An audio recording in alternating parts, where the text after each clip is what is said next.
Good morning, everyone. So, without wasting time, let's all start and revise what we did yesterday, and then we'll start with the lesson. I'll share the lesson with you all. So, this is our lesson.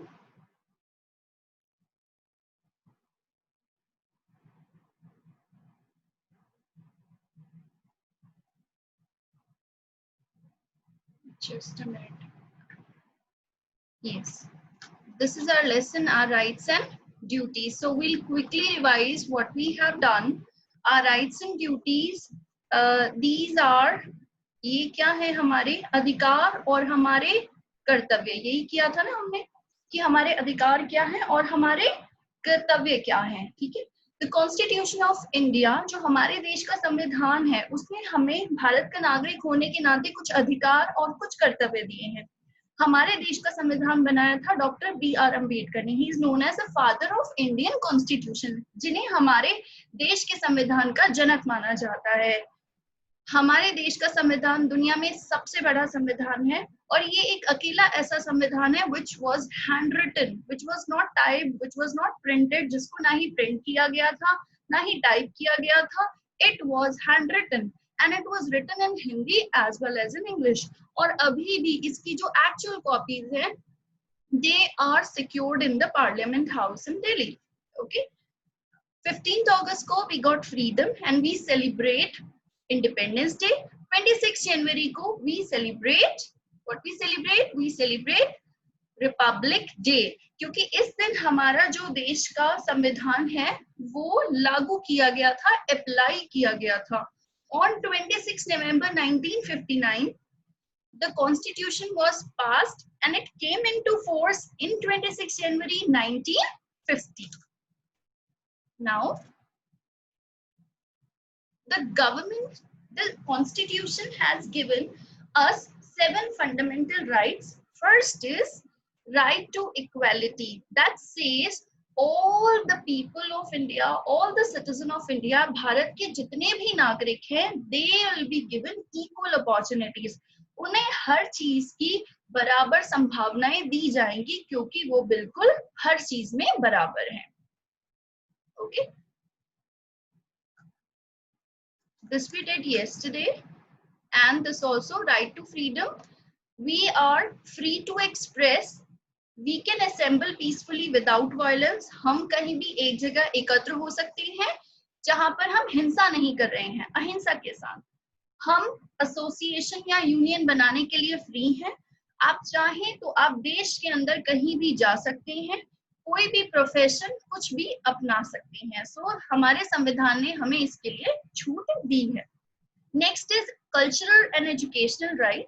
Every citizen of India has the right to follow his or her own culture, custom, tradition, script, and language.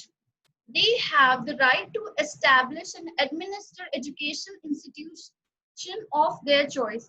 आप देश के अंदर कहीं भी जा सकते हैं, कहीं भी शिक्षा प्राप्त कर सकते हैं.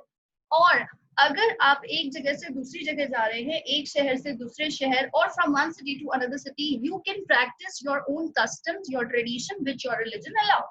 आप अपने धर्म और क्षेत्र के हिसाब से जो भी आपकी कल्चर है, जो भी आपके रीति रिवाज है, आप उनको फॉलो कर सकते हैं. You're free to do this. Right against exploitation. Yesterday we also discussed this. The right protects citizens of the country against any kind of exploitation. Forced labor. जबरदस्ती आप किसी से काम नहीं करवा सकते. स्लेवरी, किसी को दास बंधक बना के रखना. बेगिंग, भीख मंगवाना. एंड ह्यूमन ट्रैफिकिंग, यानी कि बच्चों को, इंसानों को पकड़कर एक जगह से दूसरी जगह खरीदना या बेचना. That is known as human trafficking. These all things are prohibited. The right protect children against child labor. No child under the age of 14 can be employed. In any case, if a child due to some condition, अगर एक बच्चा काम करना चाहता है, आप काम देना चाहते हैं, उस बच्चे को जरूरत है, लेकिन फिर भी हमारा संविधान क्या कहता है कि 14 ईयर्स से, 14 साल से नीचे के बच्चों को हम काम पर नहीं रख सकते. ये मना, इस चीज की हमारे संविधान के द्वारा मनाही है. Right to constitutional remedies. This we also discussed yesterday. Every citizen of the country is allowed to stand up in defense of their rights, even against the Indian government. Citizen can take their grievance right up to the level of the Supreme Court, the highest protector of law in India. अब there are certain terms which I want to clarify. First, supreme court जो है वो हमारे देश की सर्वोच्च अदालत है. नाम से ही पता चल रहा है, सुप्रीम मतलब सबसे बड़ा. तो सुप्रीम कोर्ट सबसे सर्वोच्च अदालत है, सबसे बड़ी अदालत है. तो अगर आपको लग रहा है कि किसी ने हमारे मौलिक अधिकारों का, हमारे राइट्स का हमको नहीं अवेल करने दिए, खत्म कर दिए, चाहे वो सरकार ही क्यों ना हो, आप उनके खिलाफ सुप्रीम कोर्ट तक जा सकते हैं. इसका प्रावधान हमारे संविधान में, this facility has been given by the constitution of India for every citizen.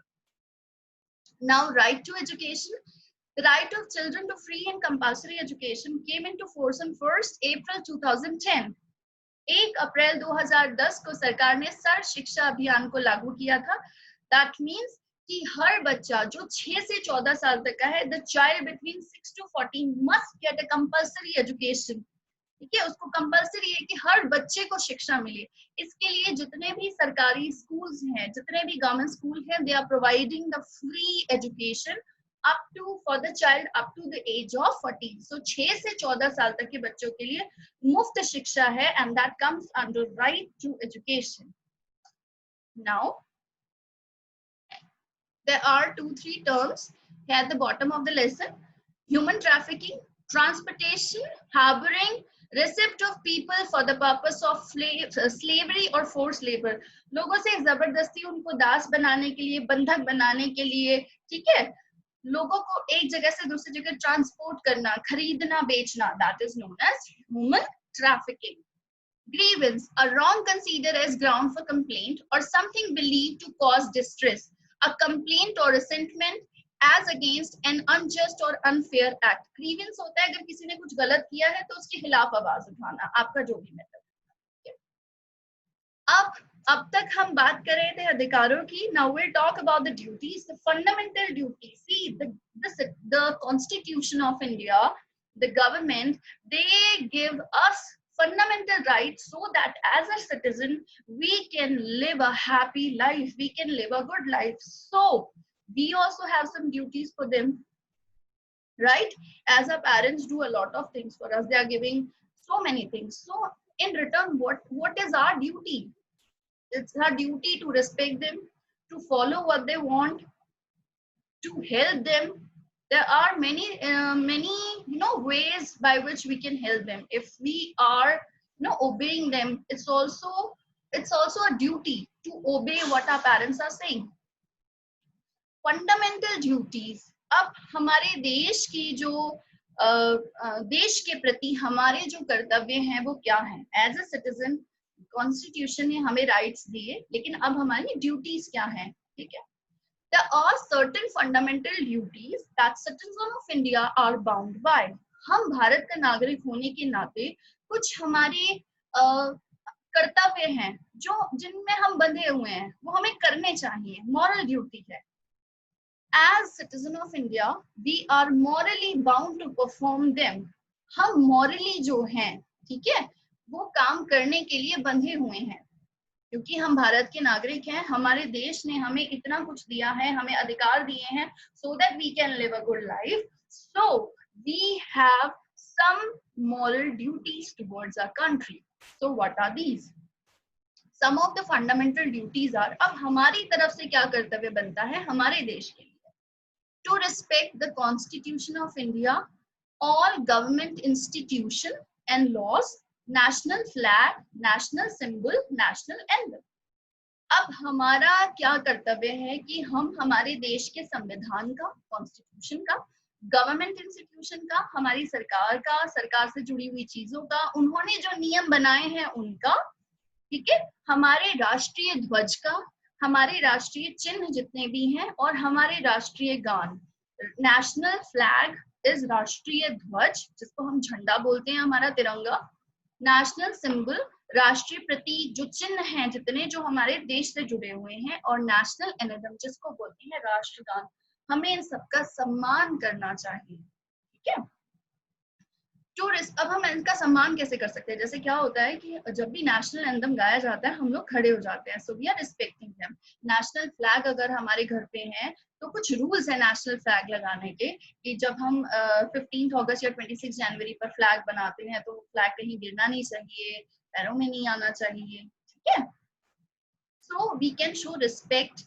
These are country by following the rules given by the government. Government ने जो कानून बनाए हैं हमें उनको follow करना चाहिए, ये हमारी moral duty है. To respect noble ideas which inspired our national struggle for freedom. हमारे देश को आजादी दिलाने में जिन लोगों का हाथ है, जो भी फ्रीडम फाइटर्स थे, हमें उनका सम्मान करना चाहिए, हमें उनके बारे में कुछ गलत नहीं कहना चाहिए. To uphold and protect India's freedom, unity and integrity. हमारे देश की एकता अखंडता बनाए रखने की कोशिश करनी चाहिए. ऐसा कुछ नहीं कहना चाहिए कि कुछ गलत लगे किसी पर्टिकुलर कम्युनिटी को, ठीक है. ऐसा करें, ऐसा कहें, हमारे एक्शंस ऐसे हों जिससे हमारे देश की एकता बनी रहे. To defend the country and render national service if need arises. कभी भी हमारे देश को हमारी सेवा की जरूरत है तो हमें हमेशा तैयार रहना चाहिए, रेडी रहना चाहिए. To promote the feeling of unity and brotherhood amongst all the people of India. एकता की भावना को, ठीक है, भाईचारे की भावना को बढ़ाना चाहिए. To value and preserve a rich heritage and culture. हमारे देश के जितने भी रिच हेरिटेज है, जो भी कल्चर है, जो भी धरोहर है, उसको संभाल के रखना है. मान लीजिए आप घूमने गए कुतुब मीनार, ठीक है, वहां पर जाके हमने कुछ खाया, we eat something and we throw, ठीक है, so we are what we are doing, we are degrading the beauty of that place, ठीक है. सो हमारी मॉरल ड्यूटी है. या फिर हम गए वहां, हमने वॉल्स पे कुछ लिख दिया, ठीक है, या स्पिट कर दिया, ओके. सो हमें हमारे देश का जो कल्चर है, जो हेरिटेज है, जो बिल्डिंग्स हैं, इन सबको क्या करना है, संभाल के रखना है, कोशिश करनी है ये हमारी तरफ से प्रिजर्व रहे. To protect and improve the natural environment including forest, lake, river, wild life. हमें कोशिश करनी है कि हम forest, lake, river, wild life इन सबको प्रोटेक्ट करके रखें. अब आपको लगेगा हम कैसे प्रोटेक्ट कर सकते हैं. सपोज आप कहीं भी गए, आप घूमने जाते हैं, ठीक है, आप घूमने जाते हैं तो वो फॉरेस्ट एरिया है जहाँ पे बहुत सारे ट्रीज है, और वहां पर अगर हम गंदगी कर रहे हैं, if we are wasting water and we are throwing something like this, तो ऐसी चीजें हमें अवॉइड करनी चाहिए, ठीक है. To develop the spirit of inquiry and reform in all fields, ठीक है, हमें आगे बढ़ने की कोशिश करनी चाहिए. To protect public property and renounce violence. अहिंसा की भावना को नहीं भड़काना चाहिए, ठीक है, लड़ाई झगड़े में मतलब इन्वॉल्व नहीं होना है. And to protect public property जैसे कि पब्लिक ट्रांसपोर्टेशन होते हैं, अगर हम बस में ट्रेवल कर रहे हैं, ट्रेन में ट्रेवल कर रहे हैं, तो we are not suppose to litter it, हमने उसको गंदा नहीं करना है. ये बिल्कुल छोटी छोटी चीजें हैं by which we can serve our nation. बहुत बड़ी चीजें करने की जरूरत नहीं है. We are not littering our country. अगर हम अपने देश में गंदगी नहीं फैला रहे हैं ना, तो ये भी एक बहुत बड़ा काम है, जो देश की बहुत बड़ी सेवा है, जो हम बहुत ही छोटे एफर्ट के साथ कर सकते हैं. To strive toward excellence in all sphere of individual and collective activity, so then a national constantly rise to higher level of achievement. कोशिश करें कि देश हमारा आगे की ओर निकले, ठीक है. To provide opportunity for education by a parent and guardian to their child or a ward between age of 6 to 14 years. As a guardian, as a parent, parents का क्या है कर्तव्य कि वो बच्चों को शिक्षा दें, ठीक है, और जो नहीं दे सकते कम से कम वो 6 से 14 साल तक के बच्चों को शिक्षा जरूर दिलवाएं, ठीक है. ये पेरेंट और गार्जियन का कर्तव्य है. ओके, आई होप आप सबको ये अब तक क्लियर है. Now we were talking about citizens' right and citizens' duty. But as we discussed earlier, Constitution has everything for citizen and for government as well. अब आती है बात गवर्नमेंट की कि कॉन्स्टिट्यूशन ने, संविधान ने गवर्नमेंट के लिए क्या कहा, क्या उन्होंने प्रपोज किया what the government should follow. The directive principle of state policy are guidelines for the government of India as laid down by the constitution. हमारे कॉन्स्टिट्यूशन ने कुछ नियम बनाए गवर्नमेंट के लिए और उन नियमों को हम कहते हैं directive principle of state policy. ठीक है, हमारे संविधान ने हमारे लिए कुछ अधिकार बनाए जिनको हम कहते हैं, क्या कहते हैं, फंडामेंटल राइट्स. कुछ हमारी ड्यूटीज है जो as a citizen of India हमारी होनी चाहिए. That is fundamental, that is our duty which we are morally bound to perform. जो हमारी ड्यूटीज है जो हम morally as a citizen of India हमें करनी चाहिए. Now directive principle of state policy ये वो guidelines है जो कॉन्स्टिट्यूशन ने गवर्नमेंट को दी है कि गवर्नमेंट ने ये गाइडलाइंस फॉलो करते हुए काम करना है. The government, the central as well as state government must keep these policies in mind while making law. जब भी सरकार कोई नियम बनाए तो वो इन चीजों को ध्यान में रख के बनाए. और ये चीजें क्या हैं, ये गाइडलाइंस क्या हैं, directive principle of state policy. ये कुछ नियम हैं जो गवर्नमेंट ने फॉलो करने हैं कि जब गवर्नमेंट नागरिकों के लिए, सिटीजन्स के लिए कोई नियम बनाए तो वो इन बातों को ध्यान में रख कर बनाए. ठीक है, अब हमारी यहाँ पर दो टर्म्स आई हैं, central government and state government. Central government को हिंदी में कहते हैं केंद्र सरकार. ठीक है, स्टेट गवर्नमेंट को कहते हैं राज्य सरकार. राज्य सरकार राज्य के अंदर काम करती है. जो स्टेट गवर्नमेंट है, it has hold on a state. हर राज्य की अपनी अलग सरकार है. ओके, ठीक है, उसको कहते हैं स्टेट गवर्नमेंट. और जो केंद्र शासित प्रदेश हैं, पढ़ा होगा ना आपने क्लास 3 में भी. ठीक है, तो वहां पर कौन सी गवर्नमेंट होती है, सेंट्रल गवर्नमेंट. तो सेंट्रल गवर्नमेंट हो या स्टेट गवर्नमेंट हो, दे हैव द गाइडलाइंस जिनको उनको फॉलो करना है. They have to follow those guidelines and then they can make law. Now अब कैसी गाइडलाइंस है, some are given here in our book. The socio-economic condition should be such that the citizen can lead good lives. अब हमारे देश की जो social conditions हैं और इकोनॉमिक, सोशल मतलब लोगों का आपस में रहने में माहौल कैसा है, इकोनॉमिक मतलब रिलेटेड टू मनी, कि ऐसी लाइफ हो कि लोग अच्छी जिंदगी जी सकें. See, if you are earning money but आपका सोशल नहीं है अच्छा हमारा आसपास, तो फिर हम कैसे रह पाएंगे, क्या आप रह पाएंगे. आपको माहौल भी तो अच्छा चाहिए ना, while earning money. ठीक है, तो गवर्नमेंट ने कोई भी नियम बनाना है तो ये ध्यान में रखकर बनाना है कि हर सिटीजन को सोशल लाइफ और इकोनॉमिक लाइफ दोनों बहुत अच्छी मिले, यानी कि उनको मौके मिले कि वो आगे मनी अर्न कर सके. ठीक है, और ऐसा समाज हो रहने के लिए जहाँ उनको रह के अच्छा लगे. आपको अच्छा लगता है ना आपके नेबरहुड में, है ना. अगर ऐसा हो कि निकल ही ना पाए, आपका कोई फ्रेंड ना हो, कहीं आना जाना ना हो, फिर कैसे होगा, नहीं हो पाएगी ना हमारी सोशल लाइफ. उस समय थोड़ी सी डिस्टर्ब हो जाएगी ना. सो गवर्नमेंट को नियम बनाते समय ये चीजें ध्यान में रखनी चाहिए. That the socio-economic condition should be such that the citizen can lead good lives.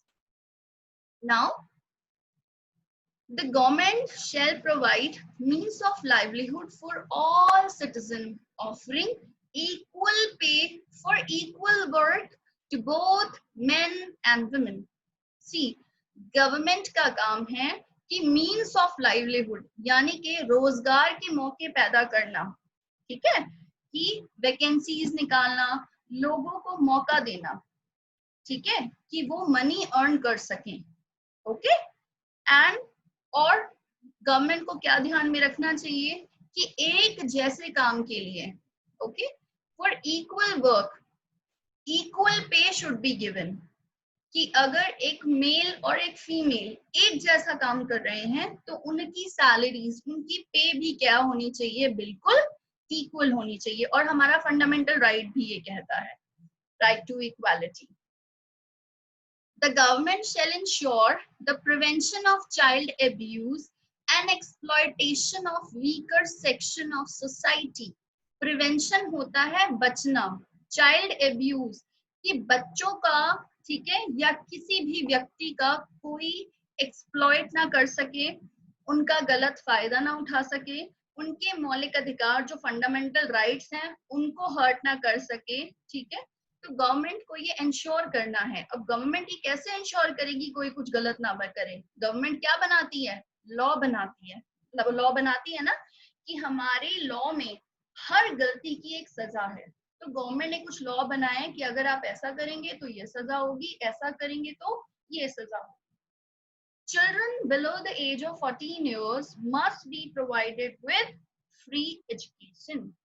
कि 14 साल तक के सभी बच्चों को फ्री एजुकेशन मिलनी चाहिए। ओके, सो